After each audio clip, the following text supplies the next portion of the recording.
అందరికీ ప్రభునామంలో వందనాలు. యేసే నామానికి స్తోత్రం కలుగును గాక. హల్లెలూయా. ఈరోజు లెంట్ డేస్లో 21వ దినం. ప్రార్థన శక్తి అనేటటువంటి సిరీస్లో ఇప్పటికే ఉపవాస ప్రార్థన యొక్క శక్తి అనే సిరీస్లో ఉపవాస ప్రార్థన యొక్క పరిచయాన్ని మాట్లాడుకున్నాం. ఉపవాస ప్రార్థన ఎలా చేయాలి, ఎందుకు చేయాలి, ఎన్ని రోజులు చేయాలి అన్న సంగతులు నిన్నటి వరకు మనం మాట్లాడుకోవటం జరిగింది. ఈరోజు ఉపవాస ప్రార్థన శక్తిలో దేవుడు చేసేటటువంటి అద్భుతాలు ఎలా ఉంటాయో, ఉపవాస ప్రార్థన ద్వారా జరిగేటటువంటి మేలులు ఎలాంటియో పార్ట్ 1గా ఈరోజు, రేపు పార్ట్ 2గా మాట్లాడుకొని ఈ సిరీస్ని మనం కంప్లీట్ చేసుకోవడానికి ప్రయత్నం చేద్దాం. ఉపవాస ప్రార్థన ద్వారా కార్యాలు జరుగుతాయా, అద్భుతాలు జరుగుతాయి అని అంటే అవును, జరుగుతాయి. మీరు మార్కు సువార్త 9వ అధ్యాయం 29వ వచనంలో ఉన్నటువంటి పదాన్ని మీరు గమనిస్తే అక్కడ ప్రభువారు ఒక మాట జ్ఞాపకం చేస్తారు శిష్యులు అడిగిన ప్రశ్నకి. అందుకు ఆయన, ప్రార్థన వలననే గాని మరి దేని వలనైనను ఈ విధమైనది వదిలిపోవుట అసాధ్యమని వారితో చెప్పాను అని రాసుంటుంది. ప్రార్థన వలననే అనగానే ఫుట్ నోట్స్లో ఉపవాసం వలననే అని కూర్చబడి ఉన్నది అని అక్కడ పదం ఉంటుంది.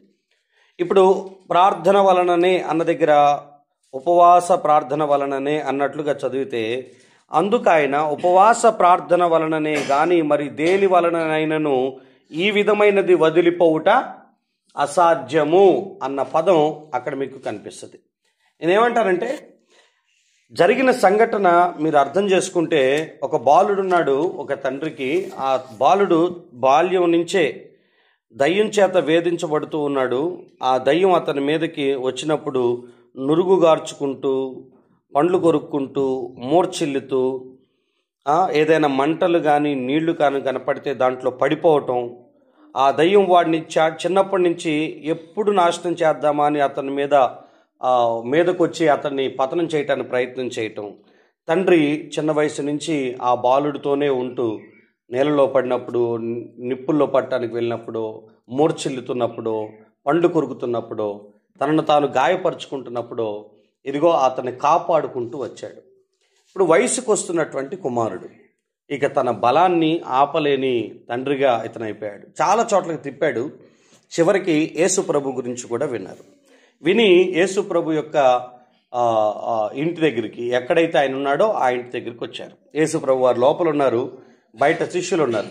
శిష్యులు అడుగుతున్నటువంటి మాట ఏంటనంటే, ఇదిగో ఈ బాలుడికి మేము ప్రార్థన చేసి దురాత్మ నుంచి విడుదల మేమిస్తాము అని. తండ్రి తీసుకొచ్చి కుమారుడిని అప్పగిచ్చాడు. శిష్యులందరూ కలిసి ప్రార్థన చేశారు. కానీ శిష్యులు ప్రార్థన చేస్తే దయ్యం వెళ్ళిపోలేదు. దాని విషయమై వాదోపవాదనలు జరుగుతున్నాయి, గొడవలు జరుగుతున్నాయి. ఇక ఎంత తర్కం జరుగుతుందనంటే, మీ దగ్గరకు వస్తే పని అవుతుంది అనుకున్నా అవ్వలేదని తండ్రి, దాంతోపాటు శిష్యులు, ఇంకొంతమంది శాస్త్రులు, పరిసయ్యులు, వీళ్ళందరూ కలిసి తర్కించుకుంటూ ఉండటం యేసు ప్రభు చూస్తారు. జరిగిన సంఘటన ఏంటి అని అడుగుతారు. వాళ్ళ తండ్రి మాట్లాడినటువంటి మాట ఏంటో తెలుసా? మీరు 18వ వచనం దగ్గర నుంచి లేదా 19 డైరెక్ట్గా చదివితే 18 నుంచి చదవండి. అక్కడ ఏమి రాస్తుందంటే, అది ఎక్కడ వానిని పట్టుకొనునో అక్కడ వానిని పడద్రోస్తుంది. అప్పుడు వాడు నురుగు కార్చుకొని పండ్లు కొరుక్కొని మూర్ఛిల్లిపోతాడు. దానిని వెళ్ళగొట్టుడని నీ శిష్యులను అడిగితిని, కానీ అది వారికి చేత కాలేదు అని అంటారు. నీ శిష్యులకి ఈ కార్యం జరిగించుట చేత కాలేదు, వాళ్ళ వల్ల కాలేదు, ఇది వారికి అసాధ్యము అని చెప్తారు. సరే, ప్రభువారు ఎంతకాలం నేను మీతో ఉంటాను, విశ్వాసం కలిగి ఉండాలి కదా అని గద్దించి తండ్రితో చెప్తాడు. ఎప్పటి నుంచి ఈ సమస్య అంటే, బాల్యం నుంచే అని 21వ వచనంలో మీకు అప్పుడు ఆయన ఇది వీనికి సంభవించి ఎంతకాలమైనదని వాని తండ్రిని అడగ్గా, అతడు బాల్యము నుండియే అది వాడిని నాశనం చేయాలని తరచుగా అగ్నిలోను నీళ్ళలోనూ పడద్రోస్తుంది. మీ శిష్యులకి ఎటూ చేతగాలేదు, ఏమైనా నీ వలనైతే, ఈ పదం ఈ విధంగా చెప్తే, ఈ విధంగా రాసుకోగలిగితే, ఒకవేళ నీ శిష్యులకు చేతగాలేదు, ఏమైనా నీకు చేతనైతే మా మీద కనికెరపడి మాకు సహాయం చేయమని చెప్పాడు. అందుకేసయ్య, నమ్ముట నీకు చేతనైతే నమ్మువానికి సమస్తము సాధ్యమే అని మాట్లాడాడు. అప్పుడు ఆ తండ్రి అంటాడు, నమ్ముతున్నాను, అపనమ్మిక రాకుండా సహాయం చేయమని బిగ్గరగా కేకలు వేస్తూ దేవుని సహాయాన్ని కోరుకుంటాడు. అప్పుడు ప్రభువారు ఆ బిడ్డని స్వస్థపరుస్తారు. ఈ విషయం అంతా చూసినటువంటి శిష్యులు యేసు ప్రభు దగ్గరికి వెళ్ళి ఏకాంతంగా వెళ్ళి ఈ మాట అడుగుతారు. ఆయన ఏమడుగుతారంటే, ఆయన ఇంటిలోనికి వెళ్ళిన తర్వాత 28 ఆయన శిష్యులు మేమెందుకు ఆ దయ్యమును వెళ్ళగొట్టలేకపోతామని ఏకాంతమున ఆయనను అడిగిరి అని. గుర్తుపెట్టుకోనండి, ఏది మనకు చేత కాలేదో, ఎక్కడ మనం ఫెయిల్ అయ్యామో, ఎక్కడ మనం ఓటమిని ఎదురు చూసామో, ఎక్కడ మన బలం సరిపోలేదో ఆ విషయాల్లో ఖచ్చితంగా మనం పునరాలోచన చేయటం అనేది చాలా మంచి అలవాటు, చాలా మంచి పద్ధతి. మనకి చేత కానీ మనం ఫెయిల్ అయిపోయిన రంగం ఏదైతే ఉందో దాని గురించి ప్రభు దగ్గర మరలా అడిగి మరలా తెలుసుకొని రీజన్స్ అర్థం చేసుకొని మనం ముందుకు వెళ్ళటం అనేది మంచి పద్ధతి. ఎందుకు ఈ మాట అంటున్నానంటే, రీజన్స్ ఎప్పుడైతే అడగటానికి నేర్చుకుంటామో ఫెయిల్ అయిన చోటే, ఫెయిల్ అయిన రంగంలోనే గెలవటానికి ఇష్టపడుతున్నాము, సిద్ధపడుతున్నాము అని అర్థం ఇండైరెక్ట్గా. మేము ఎందుకు ఇది చేయలేకపోయామని అడిగిన దానికి ప్రభు అంటారు, అందుకు ఆయన ఉపవాస ప్రార్థన వలననే గాని మరి దేని వలన నేను ఈ విధమైనది వదిలిపోవట అసాధ్యం. నీ చేత కానీ లేకపోతే ఓడిపోయిన అసాధ్యమైన కార్యాలు ఏవైనా ఉంటే అవి నెరవేర్చబడినట్లుగా మనం చేయాల్సినటువంటి పని ఏంటనంటే ఉపవాస ప్రార్థనను ఆశ్రయించుట. కొన్ని కార్యాలు ఉపవాస ప్రార్థన వలన సాధ్యమవుతాయి అంటానికి ఇదిగో ఇక్కడ ఉన్నటువంటి లేఖనాలు ఆధారం. నేను బైబిల్లో ఈరోజు కొన్ని విషయాలు చెప్తాను. ఆధ్యాత్మిక ఆశీర్వాదాలు కొన్ని, ఇదిగో శారీరక ఆశీర్వాదాలు కొన్ని నేను మీతో మాట్లాడతాను. ఈరోజు ఆధ్యాత్మిక ఆశీర్వాదాల జాబితా మాట్లాడతాను, రేపు శారీరక ఆశీర్వాదాల యొక్క జాబితాను నేను మీ మధ్యలో ముచ్చటిస్తాను. రండి, మొట్టమొదటి ఆశీర్వాదం ఏంటనంటే మొదటి సమూయేలు గ్రంథం 7వ అధ్యాయం 6వ వచనంలో నిన్నటి దినాన సమూయేలు మరియు ఇశ్రాయేలీయులందరూ కూడా ఫిలిష్తీయుల చేతిలో విజయం దక్కటం కోసం వారు చేసిన దోషాన్ని ఒప్పుకుంటూ పశ్చాత్తాపడుతూ ప్రభు యొక్క సహాయాన్ని వేడుకుంటూ ఉంటారు. మిస్పాలో కూడుకొని నీళ్లు చేది యెహోవా సన్నిధిని కుమ్మరించి ఆ దినము ఉపవాసం ఉండి యెహోవా దృష్టికి మేము పాపాత్ములమని ఒప్పుకొనిరి. మిస్పాలో సమూయేలు ఇశ్రాయేలులకు న్యాయం తీర్చుచూ వచ్చెను. ఇశ్రాయేలు మిస్పాలో కూడి ఉన్నారని ఫిలిష్తీయులు వినినప్పుడు ఫిలిష్తీయులు సర్దారులు ఇశ్రాయేలు మీదకి వచ్చిరి. ఈ సంగతి ఇశ్రాయేలు విని ఫిలిష్తీయులకు భయపడి మన దేవుడైన యెహోవాను ఫిలిష్తీయుల చేతిలో నుండి మనల్ని రక్షించున్నట్లుగా మా కొరకు ఆయనను ప్రార్థన చేయటం మానవద్దని సమూయేలు వద్ద మనవి చేసిరి. ఇక్కడ మీకు ఒక విషయాన్ని జ్ఞాపకం చేస్తాను.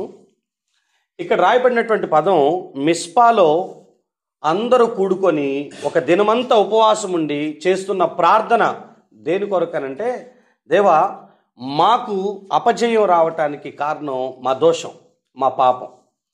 కాబట్టి మా పాపాన్ని మేము ఒప్పుకుంటున్నాం, మేము ప్రార్థన చేస్తున్నాం, పశ్చాత్తాపడుతున్నాం, నువ్వు మమ్మల్ని క్షమించాలి అని అడుగుతారు. ఎప్పుడైతే క్షమించమని వాళ్ళు ప్రార్థన చేస్తారో ఆ తర్వాత ఆ యుద్ధంలో వాళ్ళు గెలిచినట్లుగా మనం చూస్తాం. ఈరోజు ఆధ్యాత్మిక ఆశీర్వాదాల్లో మొట్టమొదటిగా పశ్చాత్తాపడితే ప్రభు కనికరిస్తాడు, క్షమిస్తాడు త్రూ ఉపవాస ప్రార్థన ద్వారా. ఇది మీరు ఆధ్యాత్మిక మేలుల్లో మొట్టమొదటిదిగా రాసుకునండి. ఇక్కడ ఒక చోటే కాదు, చాలా చోట్ల చాలామంది వ్యక్తులు అందరూ కలిసి అయినా సరే లేదా కొందరైనా సరే వీళ్ళు చేసే ప్రార్థనలో కార్యాలు జరిగింది. దాని పక్క పేజీ న్యాయాధిపతుల దగ్గరికి రండి. 20వ అధ్యాయం 26వ వచనాన్ని ఒకసారి మీరు గమనించండి. అక్కడ ఏమన్నా ఉందంటే, వీరందరూ కత్తి దూయువారు. అప్పుడు ఇశ్రాయేలులందరూ జనులందరూ పోయి బేతేలునకు ప్రవేశించి ఏడ్చుచు సాయంకాలం వరకు అక్కడ యెహోవా సన్నిధిని కూర్చుండి ఉపవాసం ఉండి దహన బలులను సమాధాన బలులను యెహోవా సన్నిధిని అర్పించిరి. ఆ దినములో యెహోవా నిబంధన మందసం అక్కడే ఉండెను. మీరు ఇక్కడ ఇశ్రాయేలీలు న్యాయాధిపతుల కాలంలో వారు చేసిన దోషం విషయమై దేవుడి దగ్గర ఒప్పుకుంటూ చేసిన ప్రార్థన. న్యాయాధిపతులు మొత్తం కూడా ఒక సైకిల్. ఏంటా సైకిల్ అంటే, దేవుడు దీవించటం, మనుషులు ఆ దీవెనను అనుభవిస్తూ దేవునికి వ్యతిరేకమైనటువంటి పాపాన్ని జరిగించటం. వారు పాపం చేసిన వెంటనే దేవుడు శత్రువులను పంపించటం, ఇశ్రాయేలును శిక్షించటం, ఇశ్రాయేలీలు ఆ శిక్షను తట్టుకోలేక మరలా ప్రభుకు ప్రార్థించటం, ప్రభు క్షమించి మరలా దీవించటం, మరలా వాళ్ళు పాపం చేయటం, మరలా వారిని శత్రువులకు అప్పగించటం, ఆ శ్రమలో వాళ్ళు మరలా ప్రార్థన చేయటం. ఈ ఈ ఈ న్యాయాధిపతులు మొత్తం కూడా ఇదే సైకిల్ తిరుగుతూ ఉంటుంది. వారు చేసిన పాపం విషయమై న్యాయాధిపతుల్లో వాళ్ళు ఎప్పుడైతే పశ్చాత్తాపడ్డారో దేవుడు వారికి మరొక నాయకుడిని నిలవబెట్టడం, మరొక అద్భుతాన్ని జరిగించడం అనేది జరుగుతూ వచ్చింది. మీరు మరొక చోటను కూడా గమనించండి. నెహెమ్యా గ్రంథం 9వ అధ్యాయం మొదటి 3 వచనాలను మీరు చూడండి. నెహెమ్యా గ్రంథం 9వ అధ్యాయం మొదటి 3 వచనాలు. అక్కడ ఈ విధమైనటువంటి పదాలు మీకు కనిపిస్తాయి. ఆయన ఏమంటారంటే, ఈ నెల 24వ దినమందు ఇశ్రాయేలీయులు ఉపవాసం ఉండి గోనెపట్టలు కట్టుకొని తల మీద ధూళిపోసుకొని కూడి వచ్చారు. ఇశ్రాయేలీయులు అన్యజనులందరిలో నుండి ప్రత్యేకింపబడిన వారై నిలవబడి తమ పాపములను తమ పితరుల పాపములను ఒప్పుకొనిరి. మరియు వారు ఒక జాము సేపు తామున్న చోటనే నిలవబడి తమ దేవుడైన యెహోవా ధర్మశాస్త్ర గ్రంథమును చదువుతూ వచ్చిరి. ఒక జాము సేపు తమ పాపములను ఒప్పుకొంచు దేవుడైన యెహోవాకు నమస్కారం చేయుచు వచ్చిరి. మీరు గమనిస్తున్నారా? ఒక జాము సేపు వారి పాపాలను ఒప్పుకున్నారంట. ఇంతకీ యూదుల పరిభాషలో ఒక జాము అంటే ఎంతసేపు, ఎన్ని గంటలు అని మీరు గమనిస్తే ఇశ్రాయేలులకి 24 గంటల్ని జాములు కింద లెక్క కడతారు. దాన్ని ఒక్కొక్క జాము ఎన్ని గంటలు మీకు అర్థం కావాలంటే ఇశ్రాయేలులకి అసలు ఎన్ని జాములు ఉన్నాయో తెలియాలి. ఇంచుమించుగా 8 జాములు ఉంటాయి వాళ్ళకి. అంటే డేని 8 భాగాలుగా చేస్తే ప్రతి 3 గంటలకి ఒక జాము వాళ్ళకి. వాళ్ళు అప్పుడప్పుడు కొన్నిసార్లు రేయి మొదటి జామున లేచి అన్న పదం మీకు విలాప వాక్యాల్లో కనిపిస్తూ ఉంటుంది. ఏది జాము అనంటే వాళ్ళకి 8 జాములు ఉంటాయి. వాళ్ళ టైంని ఇలా క్యాలిక్యులేట్ చేస్తారు. దాంట్లో వీళ్ళు ఒక జాము సేపు అంటే ఒక 3 అవర్స్ వాళ్ళు వాళ్ళ పాపాలను ఒప్పుకుంటూ దేవుడి దగ్గర పశ్చాత్తాపడుతూ ప్రార్థన చేశారంట. ఇది చాలా ఆశ్చర్యం అనిపించింది. ఎవరైనా పాపం ఒప్పుకోవాలనంటే ఇలా నిమిషంలో ఒప్పుకుంటారు, 2 నిమిషాల్లో సారీ అంటారు, 3 నిమిషాలు సారీ చెప్తారు. 3 గంటలు ప్రార్థనలో పాపాలు ఒప్పుకునే అంతగా వాళ్ళ జీవితంలో అంత పశ్చాత్తాపడ్డారా? ఒక రకంగా ఏమేమి పాపం జరిగించారో ప్రతిదీ గుర్తు చేసుకుంటూ దేవుడి సన్నిధిలో విలపిస్తూ వాళ్ళు ప్రార్థన చేసినటువంటి విధానాన్ని మనం గమనిస్తాం. నెహెమ్యా గ్రంథంలోనే కాక మీరు యోనా గ్రంథం 3వ అధ్యాయం 5వ వచనాన్ని కనుక మీరు గమనిస్తే, సువార్త ప్రకటించబడిన తర్వాత వారి మీదకి ఉగ్రత రాబోతుందని తెలిసిన తర్వాత ఆ నినివే పట్టణస్తులందరూ కూడా ఎలా ప్రార్థన చేస్తున్నారో చూడండి. ఇంచుమించు నినివే పట్టణపు వారు దేవుని అందరి విశ్వాసముంచి ఉపవాసము దినము చాటించి గనులేమి అల్పులేమి అందరూ గోనెపట్ట కట్టుకొనిరి. ఆ సంగతి రాజుకు వినపడితే సింహాసనం నుంచి దిగి తన వస్త్రాలను తీసివేసి గోనెపట్ట కట్టుకొని బూడిదలో కూర్చున్నాడు. రాజు మంత్రులకు ఆజ్ఞాపించాడు, ఇదిగో పశువులు లేకపోతే చిన్నపిల్లలు అందరూ ఆ దేశం ఉపవాసం ఉండి ప్రార్థన చేశారు. ఏంటి మెయిన్ రీజన్ అంటే, మా మీదకి రాబోతున్నటువంటి దేవుని ఉగ్రత ఇప్పుడు మేము చేస్తున్న ఈ ప్రార్థనను బట్టి తొలగిపోతుందేమో అన్న ఉద్దేశం కొరకు. ఆధ్యాత్మిక మేలుల్లో మొట్టమొదటిగా మనం పశ్చాత్తాపడితే ప్రభు యొక్క క్షమాపణ కనికరం మన మీదకి వచ్చునట్లు, ఆ పశ్చాత్తాపడకపోతే చేసిన దోషాన్ని బట్టి మన మీదకి శిక్ష రాకుండా ఉండునట్లుగా వీరు ఉపవాస ప్రార్థనను ఆశ్రయించినట్లుగా మనం చూస్తాం. మొదటి రాజుల గ్రంథం దగ్గరికి మీరు రండి. 21వ అధ్యాయం 27వ వచనం, 21-27. ఈయన ఉపవాస ప్రార్థన చేస్తూ కనిపించేటటువంటి మరొక రాజు. ఆహాబు ఆ మాటలు విని తన వస్త్రమును చింపుకొని గోనెపట్ట కట్టుకొని ఉపవాసం ఉండి గోనెపట్ట మీద పరుండి వ్యాకులు పడుచుండగా యెహోవా వాక్కు తిష్బీడైన ఏలియాకు ప్రత్యక్షమై ఇలాగ సెలవిచ్చింది. ఆహాబు నాకు భయపడి వినయంగా ప్రవర్తించుట చూచితివా? నాకు భయపడి అతడు వినయంగా ప్రవర్తించుట చేత ఆ అపాయము అతని కాలమునందు సంభవింపకుండా ఆపి అతని కుమారుని కాలమందు అతని కుటుంబీకుల మీదకి నేను దాన్ని రప్పించేదను అని రాసుంటుంది. అహాబు చేసినటువంటి దోషం అంతా ఇంత కాదు. అహాబు చాలామంది అన్యాయంగా అంటే యెజబేలుని వివాహం చేసుకొని ఇదిగో విగ్రహారాధన తీసుకొని వచ్చాడు. అనేక మందిని ఒక రకంగా నాబోతు లాంటి వ్యక్తుల్ని చంపించటం ఇదిగో దేవుని దృష్టికి బహు ఘోరమైనటువంటి కార్యాలను అతను జరిగించుకుంటూ వెళ్ళాడు. దేవుని ఉగ్రత అతని మీదకి రాబోతుందని అర్థమైన తర్వాత ఇదిగో అతడు గోనెపట్ట కట్టుకొని వినయంగా దేవుని సన్నిధిలో ఉపవాసం ఉండి ప్రార్థన చేస్తున్నాడు. దేవుని సన్నిధిలో ఉండి వ్యాకులు పడుతూ ఉన్నాడు. ఆ టైంలో రాయబడినటువంటి పదం ఏంటంటే, నేను అతడు చేసిన ఆ ప్రార్థనను బట్టి అతని కాలంలో ఈ అపాయాన్ని అతని మీదకి తీసుకొని రాను అని. సో చేసిన దోషాన్ని బట్టి ఒకవేళ మనకి ఏదన్నా శిక్ష రాబోతూ ఉంటే ఆ ఉగ్రతను ఆపటానికి ఉపవాస ప్రార్థన అనేది చక్కటి మార్గం, ఒక మంచి ఉపాయం మనకి.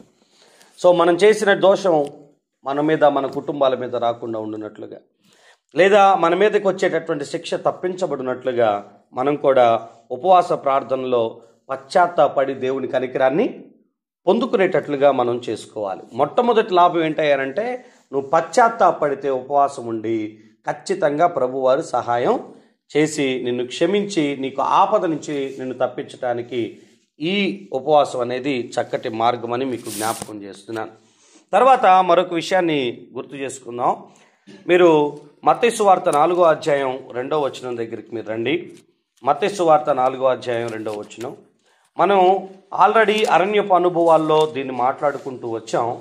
యేసుక్రీస్తు ప్రభు వారు 40 దినాలు 40 రాత్రులు ఉపవాసం ఉండిన పిమ్మట ఆయన ఆకలి కొనగా ఆ శోధకుడు ఆయన యొద్దకు వచ్చి, నీవు దేవుని కుమారుడు అయితే ఈ రాళ్ళను రొట్టెలుగా చేసుకొని తినమని ఆజ్ఞాపిస్తే, మనుషుడు రొట్టె వలన మాత్రమే కాదు దేవుని నోటి నుంచి వచ్చే ప్రతి మాట వలన జీవించును అన్న పదాలు రాసుంటాయి. ఆ తర్వాత ఎత్తైన స్థలంలోకి తీసుకొని వెళ్తారు. ఇదిగో నాకు సాగిలు పడమని చెప్తారు, లేదా ఎత్తైన స్థలాన్ని తీసుకెళ్ళి ఇదంతా నీకు ఇచ్చేస్తాను అని చెప్పిన తర్వాత ఇక్కడి నుంచి దూకు, దేవదూతలు వచ్చి పట్టుకుంటే అని చెప్తారు. ఈ 3 రకాల శోధనలను ప్రభువారు ఆ ఉపవాస ప్రార్థనలో జయించిన విధానం మనం చూస్తాం. 11వ వచనం గమనిస్తే, అంతటా అపవాది ఆయనను విడిచిపోగా దేవదూతలు వచ్చి ఆయనకు పరిచర్య చేసిరి అని రాసుంటుంది. ఉపవాస ప్రార్థన సాతాను శోధనలను జయించటానికి చాలా ఉపయోగపడేటటువంటి అంశం. ఒకటి, చేసిన దోషానికి శిక్ష రాకుండా క్షమించబడటానికి ఉపవాస ప్రార్థన మనకి ఆత్మీయుడికి ఉపయోగపడుతుంది. చాలామంది అలాగే చేశారు. రెండోది, ఉపవాస ప్రార్థన అపవాది శోధనలను ఎదిరించటానికి ఒక శక్తివంతమైనటువంటి ఆయుధం అని మీరు అర్థం చేసుకోవాలి. శోధనలు, టెంప్టేషన్స్ ఏవైతే ఉంటాయో అవన్నీ కూడా ఉపవాస ప్రార్థన ద్వారా మనం జయించవచ్చు.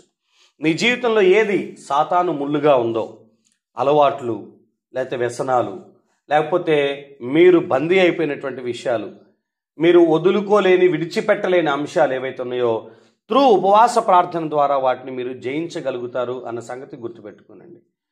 పాపాన్ని జయించుట, శరీరాన్ని లోబరుచుకొనుట అనేటటువంటి అంశం కేవలం ఉపవాస ప్రార్థనలోనే సాధ్యమవుతుందన్న సంగతిని మీరు అర్థం చేసుకోవాలి. యేసు ప్రభు వారు చేసినటువంటి పని మనం కూడా చేసి అపవాదిని ఎదిరించటానికి, అపవాది మనకు తీసుకొచ్చేటటువంటి శోధనల్ని జయించటానికి ఈ ఉపవాస ప్రార్థనలు మనకి ఎంతగానో ఉపయోగపడతాయి అన్న సంగతిని మీకు గుర్తు చేస్తూ ఉన్నాను. 3వ విషయాన్ని జ్ఞాపకం చేస్తాను. అపోస్తుల కార్యాలు 13వ అధ్యాయం 2వ వచనం దగ్గరికి రండి. అక్కడ దాదాపుగా అంత్యోక్య సంఘం అంతా కూడుకొని ప్రార్థన చేస్తూ ఉన్నారు.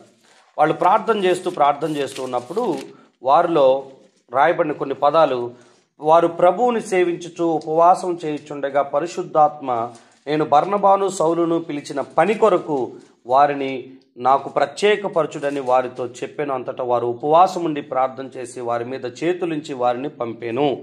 ఇక్కడ మీకు 2 విషయాలు జ్ఞాపకం చేస్తున్నాను. ఒకటి, పశ్చాత్తాపడటానికి, క్షమాపణ పొందుకోవటానికి, శిక్ష తప్పించబడటానికి ఉపవాసం అయితే, రెండోది ఇదిగో సాతానును ఎదిరించుటకు ఉపయోగపడుతుంది. ఇంకా చెప్పాలంటే మత్తయి సువార్త 4వ అధ్యాయం ప్రకారంగా మరొక ఆధ్యాత్మిక మేలు ఏదన్నా ఉంది అనంటే, పరిచర్య కొరకైన సిద్ధపాటు ఉపవాసం ద్వారా ఆ శక్తి మనకు అనుగ్రహించబడుతుంది అని. సో ఈ పదాన్ని కూడా జోడించుకోనండి. మత్తయి సువార్త 4వ అధ్యాయంలో 3వ అంశంగా దాన్ని తీసుకోండి. పరిచర్య కొరకైన సిద్ధపాటు. ఇదిగో చేయబోతున్నటువంటి బృహత్తరమైనటువంటి ఆయన పని, దేవుని పనిని మనం జరిగించాలంటే ఉపవాస ప్రార్థన ద్వారా శక్తిని మనం పొందుకొని మనం పరిచర్యలో ముందుకు వెళ్ళటానికి మనం ఇష్టపడగలగాలి, ఆ విధంగా సిద్ధపడగలగాలి. సేవకుడికైనా దేవుని పనిచేసే వాళ్ళకైనా ఉపవాస ప్రార్థన అనేది శక్తివంతమైంది అనేది అనుభవపూర్వకంగా వారు తెలుసుకోగలుగుతారు. 4వ విషయం ఏంటంటే, అపోస్తుల కార్యాలు 13వ అధ్యాయం ప్రకారంగా దైవ చిత్తం తెలియపరచబడటం అనేది ఉపవాస ప్రార్థనలో సాధ్యమయ్యేటటువంటి విషయం. దేవుని చిత్తం రివీల్ అవుతుందా, దేవుని చిత్తం బయలుపరచబడుతుందా అంటే అవును, దేవుని చిత్తం బయలుపరచబడుతుంది. మన పట్ల దేవుని ఉద్దేశం ఏమై ఉంది, నా పట్ల దేవుని ఉద్దేశం ఏమై ఉంది, నా సంఘ బిడ్డల పట్ల దేవుని ఉద్దేశం ఏమై ఉంది అనేది తెలుసుకోవటం కోసం ఉపవాస ప్రార్థన అనేది చాలా ప్రాముఖ్యం. అంత్యోక్య సంఘం అంతా ఒక దగ్గర కూడుకొని ఉపవాసం ఉండి ప్రభువుని సేవిస్తూ ఉండగా పరిశుద్ధాత్మ దేవుడు మాట్లాడటం ప్రారంభించాడు. ఇదిగో నా కొరకు బర్నబాను సౌలును ప్రత్యేకపరచండి, వారిని సేవ కొరకే పంపించండి అని. దైవ చిత్తం రివీల్ అయింది ఉపవాస ప్రార్థన ద్వారా. నీ పట్ల దేవుని ఉద్దేశం, నీ పట్ల దేవుని సంకల్పం ఏమైతే ఉందో అది బయలుపరచబడాలి అని మీకు కోరికుంటే ఖచ్చితంగా ఉపవాస ప్రార్థనను ఆశ్రయించండి. మీరు ఉపవాసం ఉండి ఈ సంగతిని బట్టి ప్రార్థించారు. నా బిడ్డల పట్ల నీ చిత్తం ఏంటి, నా పట్ల నీ చిత్తం ఏంటి, నా కుటుంబం పట్ల నీ ఆలోచన ఏంటి, ప్రభువా నీ చిత్తం మాకు బయలుపరచబడాలి అని కనుక మనం ప్రార్థన చేయగలిగితే ఖచ్చితంగా దైవ చిత్తం ఉపవాస ప్రార్థనలో రివీల్ అవుతుందన్న సంగతిని మీకు గుర్తు చేస్తున్నాను. మరొక విషయం దీంట్లోనే రాసుకోనండి. 3వ వచనం అక్కడ ఏముంది, అంతటా వారు ఉపవాసం ఉండి ప్రార్థన చేసి వారి మీద చేతులుంచి వారిని పంపేను అని. ఉపవాస ప్రార్థన సేవకులను లేపటమే కాదు, వారిని అనేక ప్రాంతాలకి వెళ్ళేటట్లుగా కూడా ప్రేరేపించగలిగింది. సంఘమంతా దైవచిత్తం తెలుసుకున్న తర్వాత వారి మీద చేతులించి వారిని మిషనరీస్గా పంపించారు. సంఘాలు ఈ రోజున సేవకులు లేవాలి అని మర్చిపోయారు. ఎందుకనంటే ఎదురుగున్న పాస్టర్ గారు మాత్రమే సెలేసుకొని 100 సంవత్సరాలు ఉండాలని మనుషుల్ని ప్రేమించటం అలవాటైపోయింది మనందరికీ.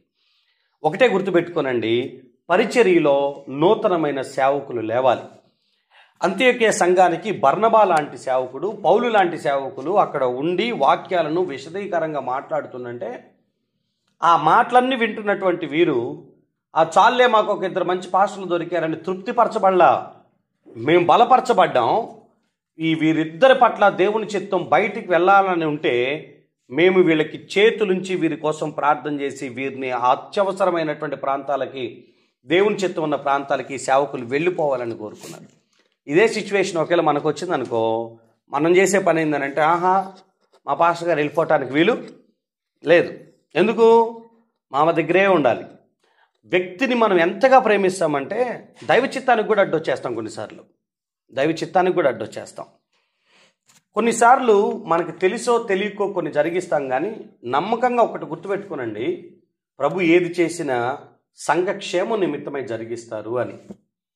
ఒక వ్యక్తిని తీసివేసి మరొక వ్యక్తిని ప్రభు నిలబెట్టినా అది మీ క్షేమం నిమిత్తమై, మీ ఆధ్యాత్మిక క్షేమం నిమిత్తమై. ఒక మాటలో చెప్పాలంటే పచ్చిగా గొర్రెల యజమాని గొర్రెల కాపర్ని నియమిస్తాడు, జీతగాడిని నియమిస్తాడు.